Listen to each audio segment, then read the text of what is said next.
asalaamaaleykum mbokk jullit yi mbokk taalibe ñoo ngi leen nuyu te leen ziar di leen dokkeel ci weeru tedd yi di leen fàttali rek suñ si bees bii tudd Kennal Sëriñ bi TV ñu fas yéene ci ànd ak yéen ak vidéo yi am solo ci weeru koor gi lépp tege ci xam-xam ak mbindum sëriñ bi ñu fas yéene ci ànd ak Sëriñ Modou Diaw Xasaayit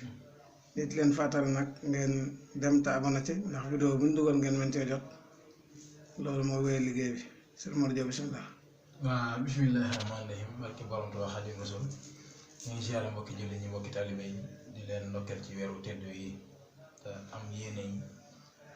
ñu fas yéene ci laayante biir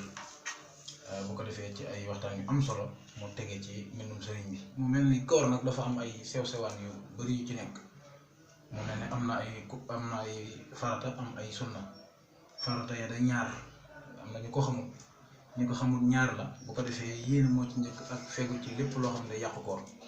loolu nag lu yaatu la sunna yi ñetti sunna la bu ko defee ba ci njëkk mooy teel a